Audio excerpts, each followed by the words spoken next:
Hello students, ਬੇਟਾ ਇਸ ਤੋਂ ਪ੍ਰੀਵੀਅਸ ਵੀਡੀਓਜ਼ ਦੇ ਵਿੱਚ ਆਪਾਂ ਡਿਸਕਸ ਕਰ ਚੁੱਕੇ ਹਾਂ about magnetic flux, about ਫੈਰਾਡੇਜ਼ law of electromagnetic induction, about ਲੈਂਜ਼ਜ਼ law. And ਇਸ ਵੀਡੀਓ 'ਚ ਵੀ are going to discuss about ਐਡੀ ਕਰੰਟਸ।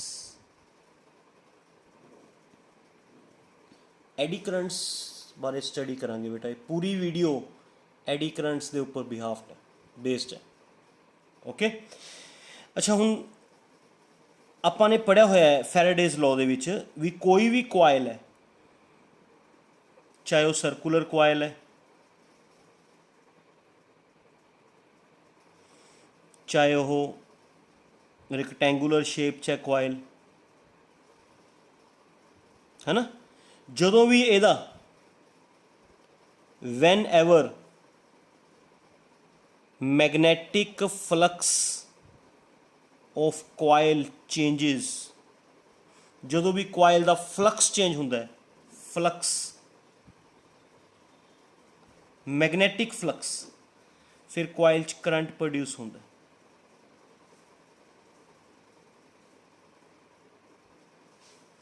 ਹੈ ਨਾ। ਹੁਣ ਜਿਹੜੇ ਐਡੀ ਕਰੰਟਸ ਹੈ ਇਹ ਕੁਆਇਲਸ ਨਾਲ ਰਿਲੇਟਿਡ ਨਹੀਂ ਹੈ। ਕੁਆਇਲਸ ਛੱਡ ਦਿਓ, ਕੁਆਇਲਸ ਦੀ ਜਗ੍ਹਾ ਮੈਟੈਲਿਕ ਸ਼ੀਟ ਜਾਂ ਮੈਟੈਲਿਕ ਬਲੌਕ ਇਹ ਹੋਵੇ ਬੇਟਾ। ਕੋਈ ਵੀ ਮੈਟਲ ਦੀ ਸ਼ੀਟ ਹੋਵੇ, ਮੈਟਲ ਦੀ ਸ਼ੀਟ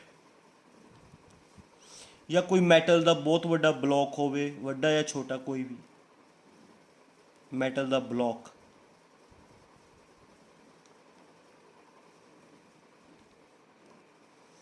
ਹੁਣ ਜਦੋਂ ਇਹਨਾਂ ਨਾਲ ਰਿਲੇਟਿਡ ਮੈਗਨੈਟਿਕ ਫਲਕਸ ਚੇਂਜ ਹੋਏਗਾ, ਇਹਨਾਂ ਨਾਲ ਰਿਲੇਟਿਡ ਜੋ ਇਹਨਾਂ ਨਾਲ ਲਿੰਕਡ ਹੈ ਨਾ, ਇਸ ਸ਼ੀਟ ਦਾ ਮੈਗਨੈਟਿਕ ਫਲਕਸ ਚੇਂਜ ਹੋਏ ਜਾਂ ਬਲੌਕ ਦਾ ਮੈਗਨੈਟਿਕ ਫਲਕਸ ਚੇਂਜ ਹੋਏ, ਫਿਰ ਇਹਨਾਂ ਦੇ ਸਰਫੇਸ ਤੇ on the surface of sheet ਔਰ ਬਲੌਕ, ਸ਼ੀਟ ਦੇ ਸਰਫੇਸ ਤੇ ਜਾਂ ਬਲੌਕ ਦੇ ਸਰਫੇਸ ਤੇ ਐਵੇਂ ਸਰਕੂਲਰ ਫਾਰਮ 'ਚ ਨਾ ਕਰੰਟਸ ਪ੍ਰੋਡਿਊਸ ਹੋਣਗੇ, ਐਵੇਂ ਕਰੰਟਸ ਪ੍ਰੋਡਿਊਸ ਹੋਣਗੇ ਬੇਟਾ ਸਰਕੂਲਰ ਫਾਰਮ 'ਚ, ਸਰਫੇਸ ਤੇ ਲਾਈਕ ਦਿਸ, ਐਵੇਂ ਸਰਕੂਲਰ ਫਾਰਮ 'ਚ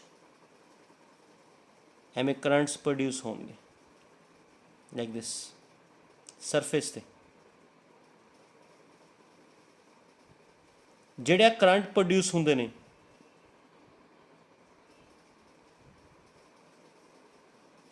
ਹੈ ਨਾ, ਜਿਹੜੇ ਕਰੰਟ ਪ੍ਰੋਡਿਊਸ ਹੁੰਦੇ ਨੇ on the surface of metallic sheet ਜਾਂ metallic block, whenever its magnetic flux changes, ਤਾਂ ਜਿਹੜੇ ਸਰਫੇਸ ਤੇ ਕਰੰਟਸ ਪ੍ਰੋਡਿਊਸ ਹੁੰਦੇ ਨੇ, these currents are known as eddy currents.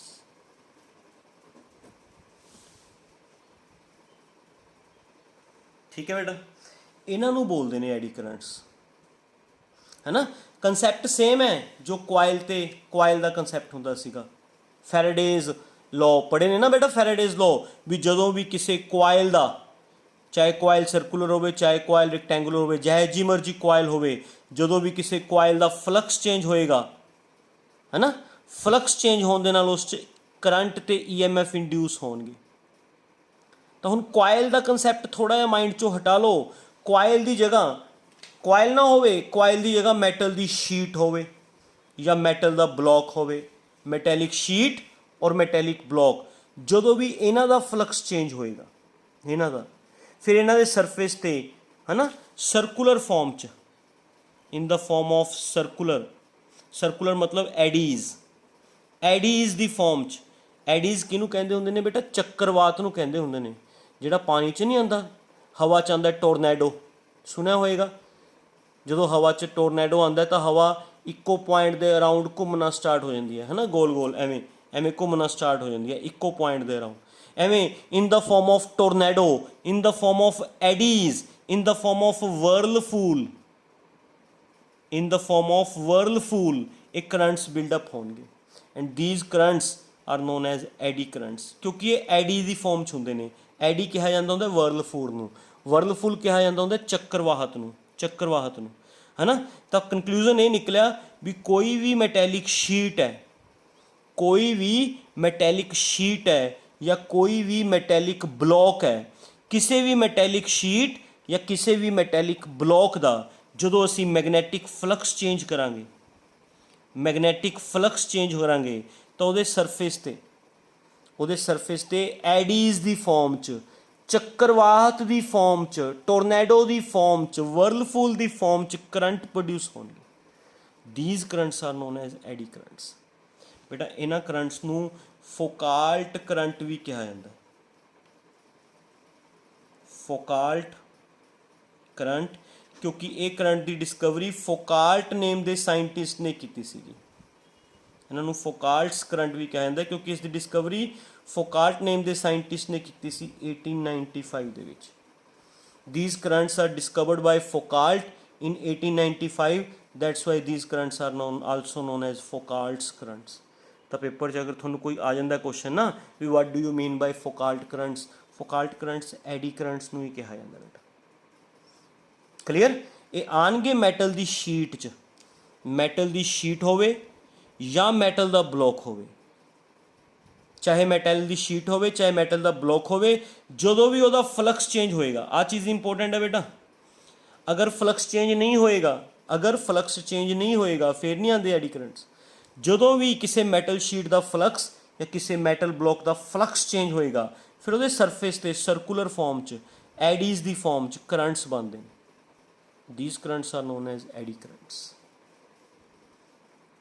ਠੀਕ ਹੈ, ਐਡੀ ਕਰੰਟਸ ਦੀ ਆਪਾਂ ਪਹਿਲਾਂ ਐਕਸਪੈਰੀਮੈਂਟਲ ਡੈਮੋਸਟ੍ਰੇਸ਼ਨ ਡਿਸਕਸ ਕਰਦੇ ਹਾਂ ਵੀ ਇੱਕ ਐਕਸਪੈਰੀਮੈਂਟ ਜਿਸ ਤੋਂ ਇਹ ਪਤਾ ਚੱਲਿਆ ਸੀ ਵੀ ਐਡੀ ਕਰੰਟਸ ਪ੍ਰੋਡਿਊਸ ਹੁੰਦੇ ਨੇ। ਕਲੀਅਰ? ਅੱਛਾ, ਐਡੀ ਕਰੰਟਸ ਦੀ direction according to Lenz's law, direction of eddy currents is according to Lenz's law। मतलब जिस दे कारण ये प्रोड्यूस होंगे उसे नू अपोज करेंगे। that means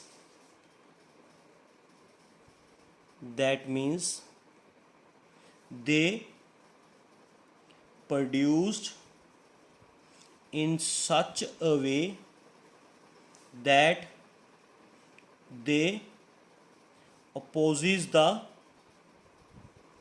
cause due to which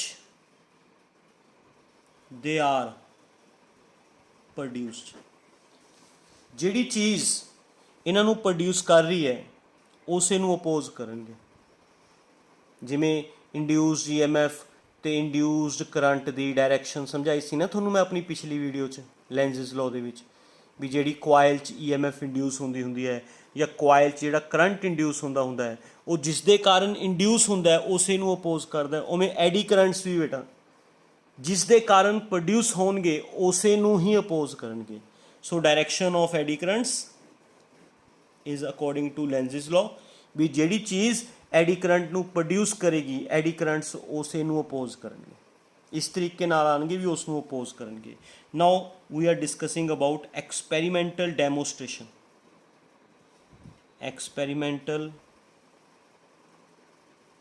demonstration of eddy currents बहुत आसान है। एक्सपेरिमेंटल डेमोस्ट्रेशन च साइंटिस्ट ने की किया बेटा, एक इलैक्ट्रोमैगनेट यूज़ किया। दिस इज़ इलैक्ट्रोमैगनेट, इस दे आले दुआले वायर लपेटी होंगी बेटा। इलैक्ट्रोमैगनेट च होर कुछ नहीं हुंदा, सिर्फ जिवें आ इलैक्ट्रोमैगनेट है ना, इस दे विच जिहड़ी इंटरनल है कोर, ये सॉफ्ट आयरन दी हुंदी, जिहड़ी इहनूं कोर कहंदे ने। उस दे उपर बस वायर वाउंड कीती हुंदी है, metallic wire, metal wire. This is electromagnet. Battery, switch, ਕੀ ਇਸ ਦੇ ਉੱਪਰ ਉਹਨਾਂ ਨੇ ਮੈਟਲ ਦੀ ਇੱਕ ਡਿਸਕ ਰੱਖੀ ਹੋਈ ਸੀ। ਡਿਸਕ ਜਿਵੇਂ ਕੁਆਇਨ ਹੁੰਦਾ, ਕੁਆਇਨ ਸ਼ੇਪ 'ਚ ਹੁੰਦੀ ਹੈ ਨਾ ਬੇਟਾ ਡਿਸਕ, ਐਵੇਂ ਮੈਟਲ ਦੀ ਡਿਸਕ ਰੱਖੀ ਹੋਈ ਸੀ। This is metallic disc.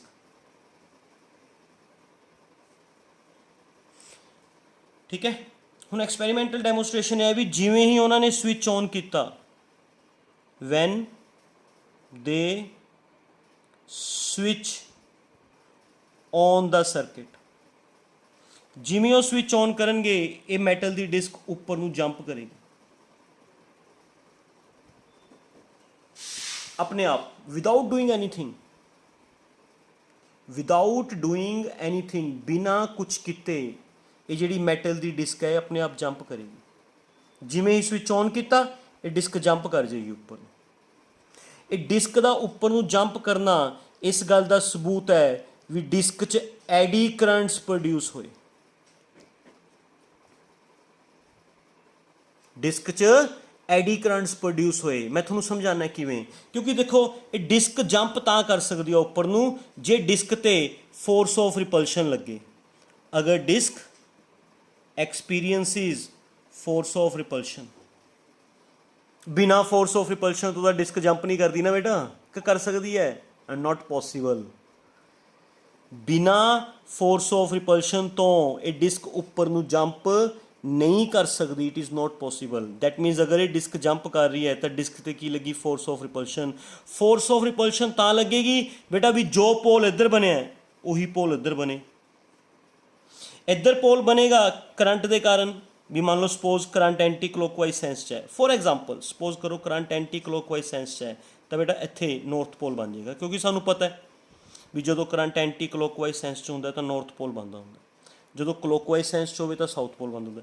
For example current anti clockwise sense 'ਚ ਹੈ, ਮੈਂ ਕੀ ਬੋਲ ਰਿਹਾ, ਕਰੰਟ ਐਂਟੀ ਕਲੋਕਵਾਈਜ਼ ਸੈਂਸ 'ਚ ਹੈ ਤਾਂ ਨੌਰਥ ਪੋਲ ਬਣੇਗਾ। ਐਂਡ ਫੋਰਸ ਆਫ ਰਿਪਲਸ਼ਨ ਵਾਸਤੇ ਨੌਰਥ ਪੋਲ ਬਣਨਾ ਚਾਹੀਦਾ ਤਾਂ ਲੱਗੇਗੀ force of repulsion, otherwise force of repulsion ਲੱਗਦੀ ਹੀ ਨਹੀਂ। ਮੈਗਨੈਟਿਕ ਫੋਰਸ ਆਫ ਰਿਪਲਸ਼ਨ ਤਾਂ ਹੀ ਲੱਗੀ ਨਾ ਬੇਟਾ ਜੇ ਲਾਈਕ ਪੋਲਸ ਬਣਨਗੇ। ਐਂਡ ਇੱਥੇ ਨੌਰਥ ਪੋਲ ਤਾਂ ਬਣੇਗਾ ਜੇ ਇੱਥੇ ਕਰੰਟਸ ਬਣਨਗੇ, ਇੱਥੇ ਕਰੰਟਸ ਬਣਨਗੇ ਐਂਟੀ ਕਲੋਕਵਾਈਜ਼ ਸੈਂਸ 'ਚ, ਫਿਰ ਨੌਰਥ ਪੋਲ ਬਣੇਗਾ, ਹੈ ਨਾ। ਇਹਦਾ ਮਤਲਬ ਇਹ ਹੋਇਆ ਵੀ ਅਗਰ ਇਹ disc magnetic force of repulsion experience ਕਰ ਰਹੀ ਹੈ ਦੈਟ ਮੀਨਸ ਲਾਈਕ ਪੋਲਸ ਬਣੇ।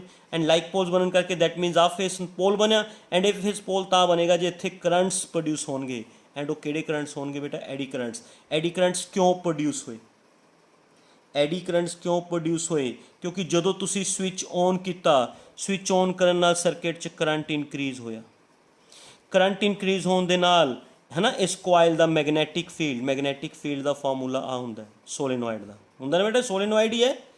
ਇਟ ਇਜ਼ ਅ ਸੋਲੇਨੋਇਡ ਹੀ ਤਾਂ ਹੈ ਇਹ। ਸੋਲੇਨੋਇਡ ਦੇ ਮੈਗਨੈਟਿਕ ਫੀਲਡ ਦਾ ਫਾਰਮੂਲਾ ਇਹ ਹੁੰਦਾ ਹੈ ਜਦੋਂ ਕਰੰਟ ਇਨਕਰੀਜ਼ ਹੋਏਗਾ ਤਾਂ ਫੀਲਡ ਇਨਕਰੀਜ਼ ਹੋਏਗਾ, ਫੀਲਡ ਇਨਕਰੀਜ਼ ਹੋਏਗਾ ਤਾਂ ਬੇਟਾ ਫੀਲਡ ਇਨਕਰੀਜ਼ ਹੋਏਗਾ ਤਾਂ ਫਲਕਸ ਇਨਕਰੀਜ਼ ਹੋਏਗਾ।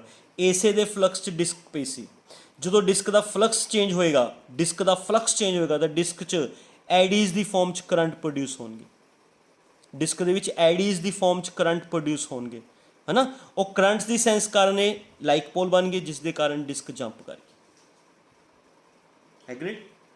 ਦਿਸ is the experimental demonstration of eddy currents. ਠੀਕ ਹੈ, ਕੁਝ ਖਾਸ ਨਹੀਂ ਹੈਗਾ, ਮੈਂ ਫਿਰ ਰਿਪੀਟ ਕਰ ਦਿੰਦਾ। This is an electromagnet, soft iron ਦੀ ਕੋਰ ਹੈ, ਉਸ ਦੇ ਉੱਪਰ ਵਾਇਰ ਵਾਊਂਡ ਕੀਤੀ ਹੋਈ ਹੈ ਮੈਟਲ ਦੀ, ਬੈਟਰੀ ਲਗਾਤੀ, ਸਵਿਚ ਲਗਾਤਾ, ਉਹਦੇ ਉੱਪਰ ਮੈਟਲ ਦੀ ਇੱਕ ਡਿਸਕ ਰੱਖਤੀ। ਜਿਵੇਂ ਹੀ ਸਵਿਚ ਔਨ ਕੀਤਾ ਡਿਸਕ ਨੇ ਜੰਪ ਕੀਤਾ। ਡਿਸਕ ਦਾ ਜੰਪ ਕਰਨਾ ਇਸ ਗੱਲ ਦਾ ਸਬੂਤ ਹੈ ਵੀ ਡਿਸਕ ਤੇ ਕੀ ਲੱਗੀ? Force of repulsion. ਡਿਸਕ ਤੇ ਮੈਗਨੈਟਿਕ ਫੋਰਸ ਆਫ ਰਿਪਲਸ਼ਨ ਲੱਗੀ, ਦੈਟ ਮੀਨਸ ਦੋਨੇ ਲਾਈਕ ਪੋਲਸ ਬਣੇ। ਤਾਂ ਲਾਈਕ ਪੋਲਸ ਬਣਨ ਕਰਕੇ ਬੇਟਾ ਅਗਰ ਇਹ ਪੋਲ ਬਣਦਾ ਹੈ, ਅਗਰ ਆਹ ਵਾਲਾ ਫੇਸ ਪੋਲ ਬਣਦਾ ਹੈ ਤਾਂ ਨੈਚੁਰਲ ਜੀ ਗੱਲ ਇੱਥੇ ਕਰੰਟ ਪ੍ਰੋਡਿਊਸ ਹੋਣਗੇ, ਕਿਉਂਕਿ ਬਿਨਾਂ ਕਰੰਟ ਤੋਂ ਇਹ ਪੋਲ ਨਹੀਂ ਬਣ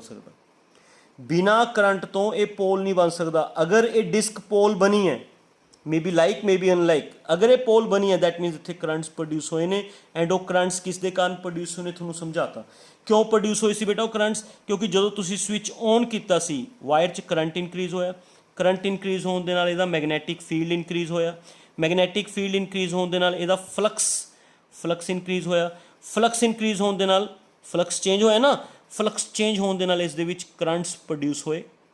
ਐਂਡ ਉਹ ਕਰੰਟਸ ਐਡੀ ਕਰੰਟਸ ਹੈ, ਕਿਉਂਕਿ ਅਸੀਂ ਪੜ੍ਹਿਆ ਵੀ ਜਦੋਂ ਵੀ ਕਿਸੇ ਆ ਪੜਿਆ ਬੇਟਾ, ਦੇਖੋ ਇਹ ਪੜਿਆ ਆਪਾਂ ਨੇ, ਜਦੋਂ ਵੀ ਕਿਸੇ ਮੈਟਲ ਦੀ ਸ਼ੀਟ ਜਾਂ ਮੈਟਲ ਦੇ ਬਲੌਕ ਦਾ ਫਲਕਸ ਚੇਂਜ ਹੋਏਗਾ, ਫਲਕਸ, ਤਾਂ ਉਹਦੇ ਸਰਫੇਸ ਤੇ ਐਡੀ ਕਰੰਟਸ ਬਣਨਗੇ। ਉਹਨਾਂ ਐਡੀ ਕਰੰਟਸ ਦੇ ਬਣਨ ਕਰਕੇ ਡਿਸਕ ਦਾ ਆਹ ਵਾਲਾ ਫੇਸ ਸੇਮ ਲਾਈਕ ਪੋਲ ਬਣ ਗਿਆ, ਉਸ ਲਾਈਕ ਪੋਲ ਕਾਰਨ ਇਹ ਡਿਸਕ ਰਿਪੈਲ ਕਰ ਗਈ। So this is the experimental demonstration of eddy ਕਰੰਟਸ।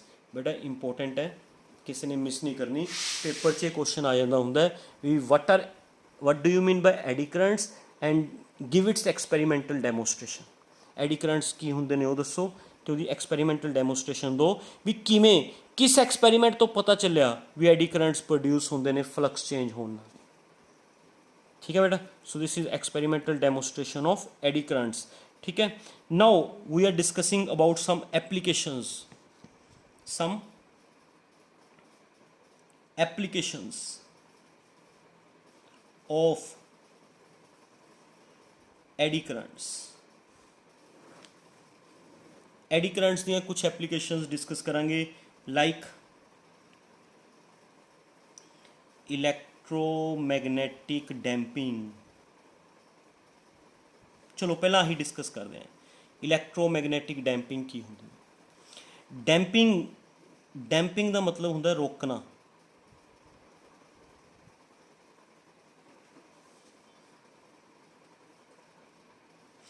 इलैक्ट्रोमैग्नेटिक दे नाल, इलैक्ट्रिसिटी मैग्नेटिक दे नाल डैंपिंग करनियां, ओसीलेशंस रोकना।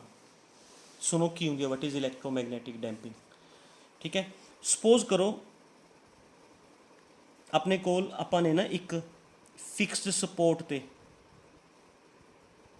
फिक्स्ड सपोर्ट ते एक मैटल दी डिस्क लटकाती फ्रीली।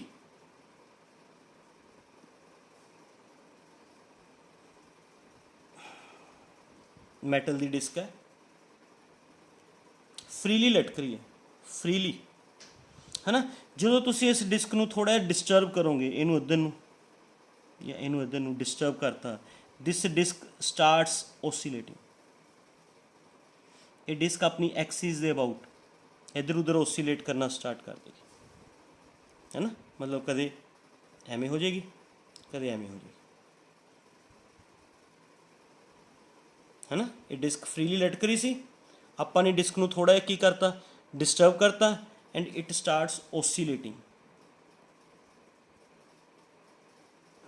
ठीक है, एंड एक काफ़ी देर तक ओसीलेट करी जाएगी, कदे इधर नूं कदे इधर, काफ़ी देर तक ओसीलेट करी जाएगी, कदे इधर चली जाएगी, कदे इधर चली जाएगी, एवें काफ़ी देर तक ओसीलेट करी जाएगी, है ना। हुण अगर इसे डिस्क के आले दुआले असी मैगनैटिक फील्ड अप्लाई कर दी, सेम डिस्क है, ओमें फिक्स्ड सपोर्ट ना लटकाई हुई है,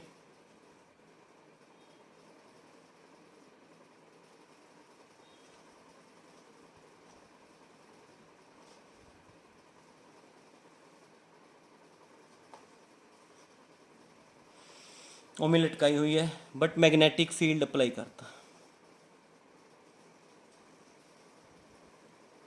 मैग्नेटिक फील्ड अप्लाई करता। हुण अगर असी इस डिस्क नूं थोड़ा जिहा रोटेट करवावांगे ना, डिस्टर्ब करांगे, ये ओसीलेट तो करेगी,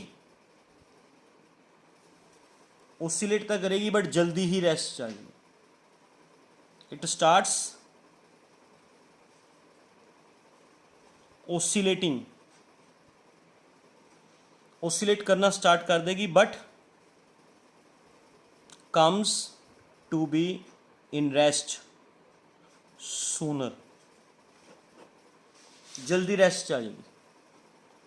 मतलब ओसीलेट करेगी इधर उधर नूं, बट जल्दी ही रुक जाएगी।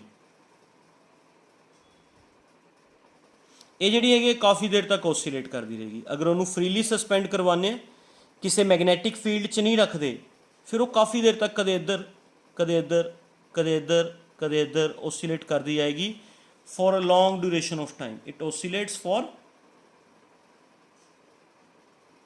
Long duration of time.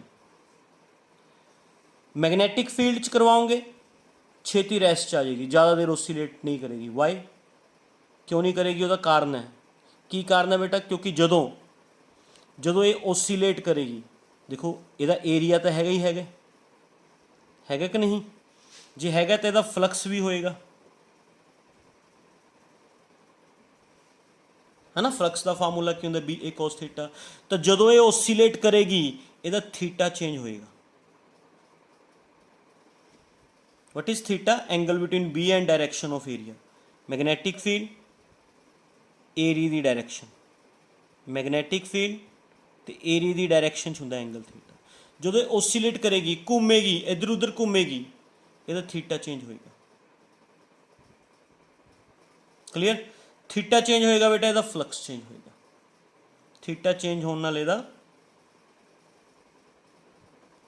Flux change होएगा, एंड फ्लक्स चेंज होएगा फिर ये सरफेस ते on its surface eddy currents are produced.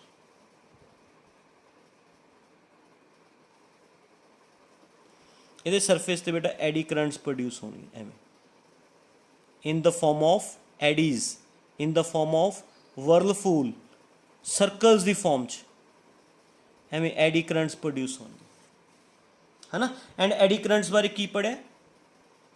AD currents की डायरेक्शन बारे, direction of eddy currents is in such a way that they opposes the cause due to which they are produced. Direction of eddy currents is in such a way that they opposes the cause due to which they are produced. जिस दे कारण वो produce होंगे ने उस oppose करते हैं। तो ये एडी करंट्स किस दे कारण प्रोड्यूस हो रहे हैं? क्योंकि फ्लक्स चेंज हो रहा है। फ्लक्स चेंज क्यों हो रहा है? क्योंकि थीटा चेंज हो रहा है। थीटा चेंज क्यों हो रहा है? क्योंकि ये ओसीलेट कर रही है। दैट मीनस जो एडी करंट्स प्रोड्यूस होंगे इन्हों ओसीलेट होने तो रोकणगे। That means eddy currents opposes the oscillation of sheet। ਜਿਹੜੇ एडी करंट्स है उस शीट ਨੂੰ ओसीलेट होने नहीं देंगे, due to which sheet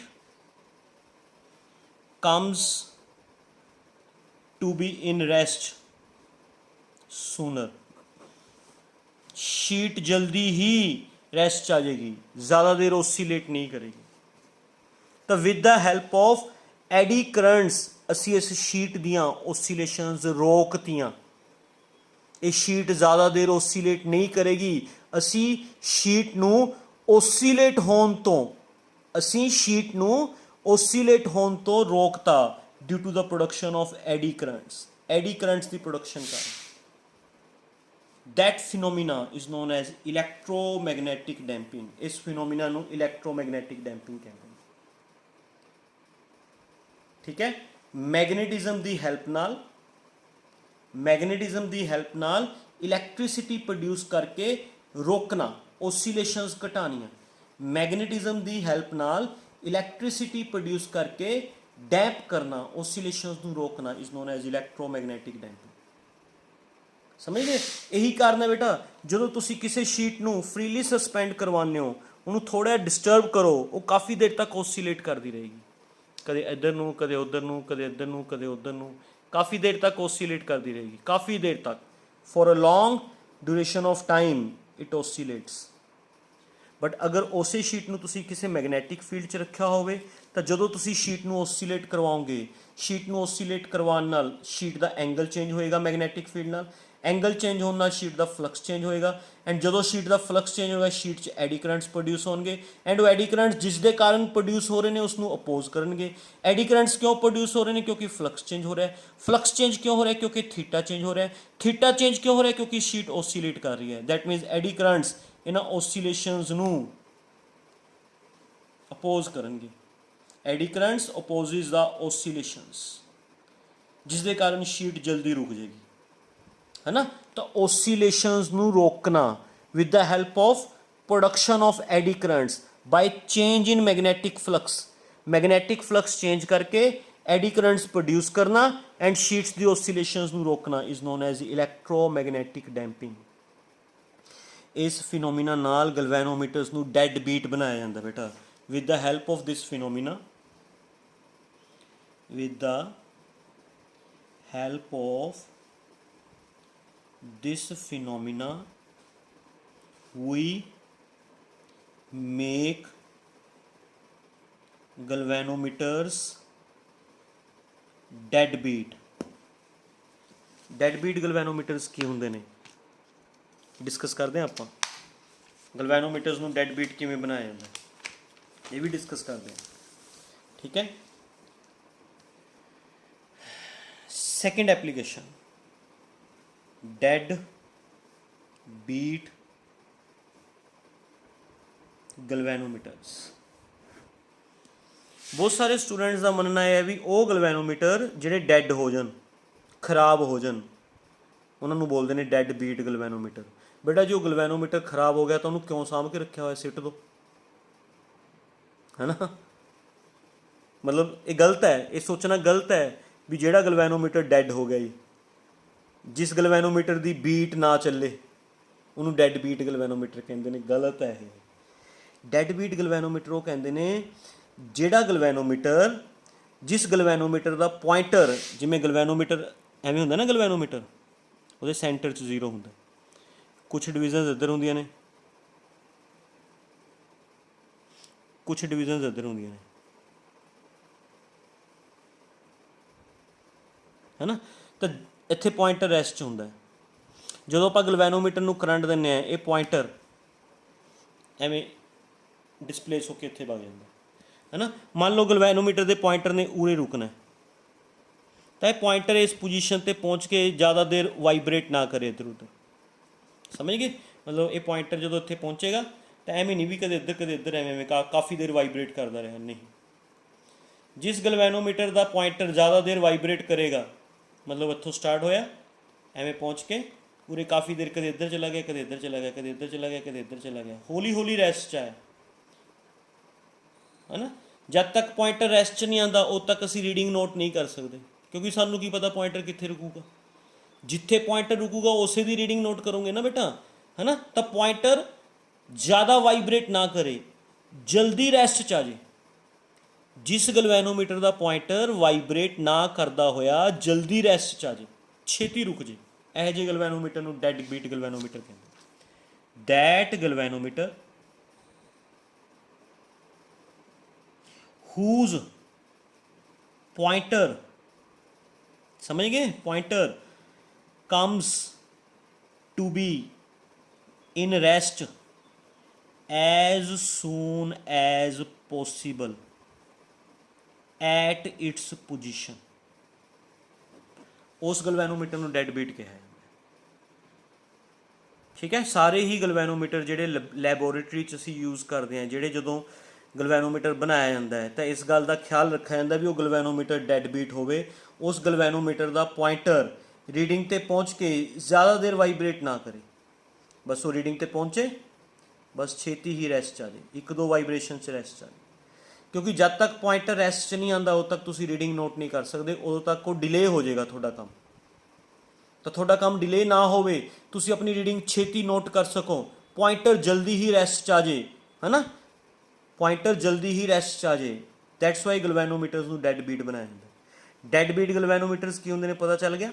dad beat ਗਲਵੈਨੋਮੀਟਰਸ ਉਹ ਗਲਵੈਨੋਮੀਟਰਸ ਹੁੰਦੇ ਨੇ ਜਿਨ੍ਹਾਂ ਦਾ ਪੁਆਇੰਟਰ ਆਪਣੀ ਰੀਡਿੰਗ 'ਤੇ ਪਹੁੰਚ ਕੇ ਜ਼ਿਆਦਾ ਦੇਰ ਵਾਈਬਰੇਟ ਨਾ ਕਰੇ, ਜ਼ਿਆਦਾ ਦੇਰ ਨਾ ਹਿੱਲੇ, ਛੇਤੀ ਹੀ ਰੈਸਟ 'ਚ ਆ ਜਾਏ। ਜਿਸ ਦਾ pointer comes to be in rest as soon as possible, ਜਲਦੀ ਹੀ ਰੈਸਟ 'ਚ ਆ ਜਾਏ, ਉਸ ਗਲਵੈਨੋਮੀਟਰ ਨੂੰ ਡੈਡ ਬੀਟ ਗਲਵੈਨੋਮੀਟਰ ਕਹਿੰਦੇ ਨੇ। ਐਂਡ ਡੈਡ ਬੀਟ ਗਲਵੈਨੋਮੀਟਰ ਮਤਲਬ ਪੁਆਇੰਟਰ ਦੀਆਂ ਓਸੀਲੇਸ਼ਨਸ ਰੋਕਣਾ, ਪੁਆਇੰਟਰ ਦੀਆਂ ਓਸੀਲੇਸ਼ਨਸ ਨੂੰ ਰੋਕਣਾ। ਕਿਹੜੇ ਫਿਨੋਮੀਨਾ ਨਾਲ ਰੋਕੀਆਂ ਜਾਂਦੀਆਂ ਨੇ ਬੇਟਾ? ਕਿਹੜਾ ਫਿਨੋਮੀਨਾ ਸੀਗਾ? Electromagnetic damping.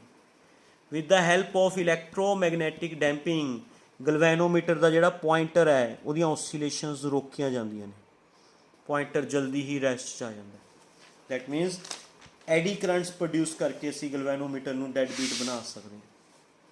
ਗਲਵੈਨੋਮੀਟਰ ਦੀ ਕੰਸਟਰਕਸ਼ਨ ਤੁਹਾਡੇ ਯਾਦ ਹੋਏਗੀ, ਜੇ ਮੈਂ ਤੁਹਾਨੂੰ ਯਾਦ ਕਰਵਾਵਾਂ, ਐਵੇਂ ਜੇ ਸੀਗਾ ਬਾਕਸ, ਇਹ ਬਾਕਸ ਸੀਗਾ ਬੇਟਾ, ਇਸ ਬਾਕਸ ਦੇ ਵਿੱਚ ਟਰਮੀਨਲਸ ਹੁੰਦੇ ਸੀਗੇ like this, terminal T1, terminal T2, ਇੱਥੇ ਟੋਰੀਜ਼ਨ ਹੈਡ ਹੁੰਦਾ ਸੀਗਾ ਹੈ ਨਾ, ਇੱਥੇ ਸਟ੍ਰਿਪ ਲੱਗੀ ਹੁੰਦੀ ਸੀ, ਸਟ੍ਰਿਪ, ਠੀਕ ਹੈ, ਐਵੇਂ ਪੁਆਇੰਟ ਇਹ ਜੋੜੇ ਹੁੰਦੇ ਸੀਗੇ ਬੇਟਾ, ਇਹਨੂੰ ਕੁਆਇਲ ਨਾਲ ਜੋੜਿਆ ਹੁੰਦਾ ਸੀ। ਇੱਥੇ ਇਹ ਇੱਕ ਫਰੇਮ ਲਿੱਤਾ ਜਾਂਦਾ ਸੀ, ਫਰੇਮ,